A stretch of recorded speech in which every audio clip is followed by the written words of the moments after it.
Pemilu legislatif akan memilih 560 anggota DPR dari 77 daerah pemilihan. Pemilu juga untuk memilih anggota DPD berjumlah 132 perwakilan, terdiri dari 4 orang setiap provinsinya. Sedangkan untuk DPRD provinsi, 35 hingga 100 anggota yang dipilih dari 33 provinsi.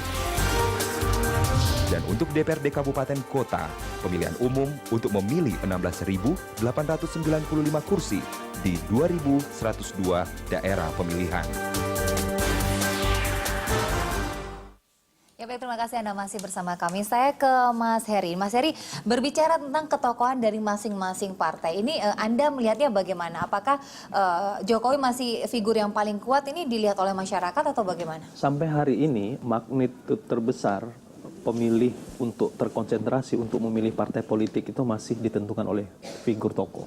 Artinya tokoh itu sangat menentukan lah untuk menarik massa sebesar-besarnya. Kita bisa ambil contoh masing-masing partai. Kalau partai yang tidak memiliki tokoh yang memiliki, kita katakan magnitud besar, maka ada kecenderungan partai tersebut cenderung turun. Kita contoh misalnya, P3 makin hari itu semakin menurun kecenderungannya seperti itu. Saya mengatakan, partai yang mengandalkan mesin partai, kader-kader yang militan, itu kita tahu PKS. Golkar itu diuntungkan oleh kualitas caleg-calegnya yang memang dari dulu ya, saya kira memang merata di semua dapil. Nah, selain itu, partai-partai sangat mengandalkan ketokohan.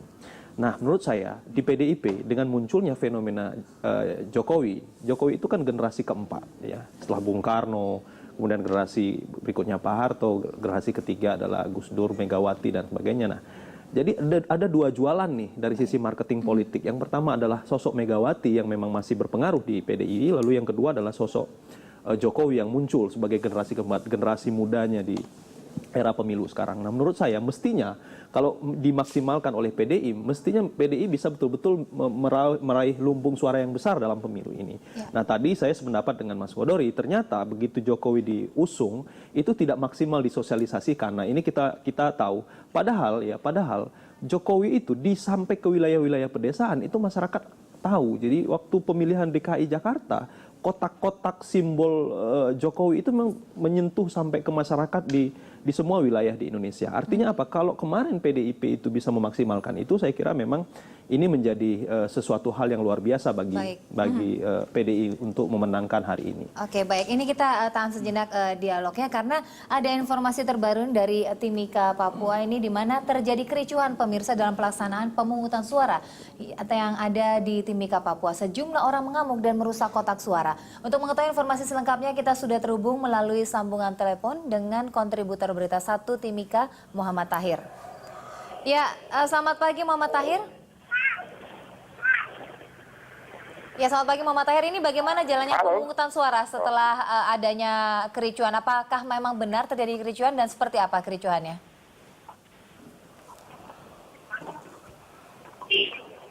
Muhammad Tahir. Halo. Ya, Muhammad Tahir bisa mendengar suara saya? Oke. Ya. Halo. Muhammad Tahir, kabarnya di Timika pada saat proses pemungutan suara terjadi kericuan. Kericuannya seperti apa dan bagaimana sekarang setelah terjadi kericuan? Apakah pemungutan suara tetap berlangsung? Oke, betul saya untuk di Kampung Pisang di Gorong-Gorong, Kabupaten Timika Baru, TPS 3 dirusak oleh sekelompok warga.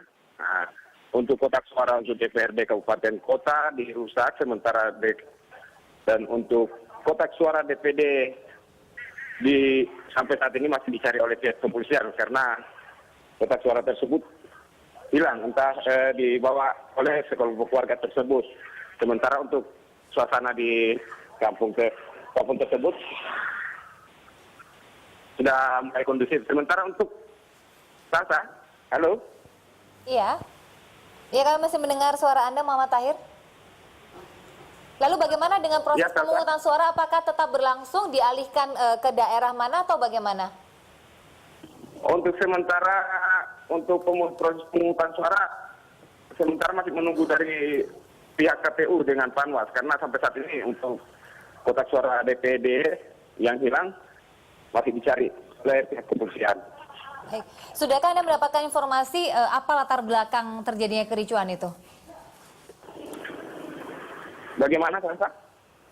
Sudah Anda mendapatkan informasi kenapa sampai terjadi kericuan? Apakah penyebabnya sudah disampaikan oleh anggota KPU atau mungkin pihak pengamanan di sana, Muhammad Tahir?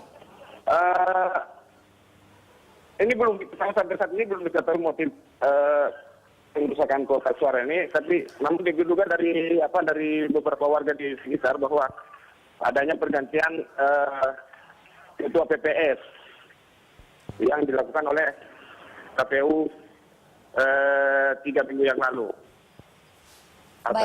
Baik, buntut dari penggantian ketua PPS. Tetapi bisa sekali lagi ditegaskan apakah untuk pemungutan suara di TPS 03 itu akan tetap berlangsung, ditunda atau bagaimana, Muhammad Tahir? Sebagian warga dialihkan ke TPS yang terdekat untuk kotak suaranya. Untuk pemilihan dialihkan ke wilayah-wilayah di TPS-TPS terdekat yang ada di situ, Sasa. Baik. Berarti tetap berlangsung ya. Baik, Muhammad Tahir, terima kasih atas laporan Anda. Kami akan tetap mengupdate kondisi terkini di sana. Dan pemirsa, Muhammad Tahir baru saja melaporkan langsung dari Timika, Papua. Mas Kodari, ini kita baru saja berbincang ini tingkat keamanan ini lebih baik begitu. Ini tapi ternyata baru saja terjadi di Timika, Papua, kotak suaranya hilang begitu. Ya, kalau kita tadi kan berbicara mengenai kondisi keamanan secara umum ya. Jadi saya kira menjadi menarik kalau kerusuhan semacam ini terjadi misalnya di Jakarta atau di Banten atau di Bengkulu tempatnya Mas Heri atau di Palembang halaman saya gitu. Yeah. Tapi kalau Aceh, kalau kemudian di Papua memang daerah yang tingkat kerawanannya agak di atas rata-rata wilayah di Indonesia. Jadi ya mudah-mudahan tidak meluas. Dan memang Papua dengan Aceh ini memiliki ciri khas ya. Bahkan dalam kasus di Papua itu juga ada situasi yang unik di mana masyarakat di sana biasa memilih dengan sistem noken. Ya. Sistem noken itu sistem ya diwakili kira-kira begitu. Jadi bukan one man one vote yang bersifat langsung begitu. Jadi ditanya nih pada milih siapa, lalu kemudian dicobloskan. Nah, itu sendiri kan menimbulkan perdebatan konstitusional yang sangat serius sebetulnya. Dan kelihatannya kalau saya tidak salah kemarin diperbolehkan tapi khusus di daerah Papua saja. Jadi jangan coba-coba di Jakarta pakai sistem noken. Pasti kacau ya, Mas Heri. Ya, di Papua ini unik ya. Memang dari sisi tingkat keamanan saya kira memang mestinya aparat sudah memasang skenario ya untuk wilayah Aceh dan Papua. Tapi kalau kita lihat dari tingkat partisipasi pemilih tahun 2009, Papua dan Papua Barat itu persentasenya paling kecil loh dibandingkan dengan wilayah yang lain. Di Papua itu 10%. Ini di sini ada persentasenya, lalu kemudian Papua Barat itu 19%. Tingkat partisipasi artinya apa? Tinggi mereka dalam memberikan suara walaupun dengan sistem token tadi. Ini data KPU ya. Ya. Ini 10% tidak memilih ya. Iya, ini. Jadi yang memilihnya 90% berarti. Iya, 90%. Berarti kan partisipasinya tinggi. Mereka itu mendorong sebenarnya ya. Penyelenggaraan pemilu legislatif. Nah, memang agak unik ketika kita bicara tentang keamanan. Saya kira itu mestinya sudah diantisipasi dan kita berharap moga-moga ini tidak meluas ya. Hari ini tidak meluas di Timika dan kita harapkan semua berjalan normal. Seperti kampanye kemarin kan berjalan semua normal walaupun ada riak-riak kecil. Saya kira itu bisa ditanggulangi oleh pihak keamanan. Baik, tadi Mas Heri sudah menyebut ini tingkat partisipasi masyarakat di Papua begitu 90% untuk memilih. Nah, ini kita juga akan membahas bagaimana tingkat golput dan tingkat partisipasi di beberapa daerah termasuk di Jakarta. Sesaat lagi kita harus jeda lagi. Tetaplah bersama kami pemirsa.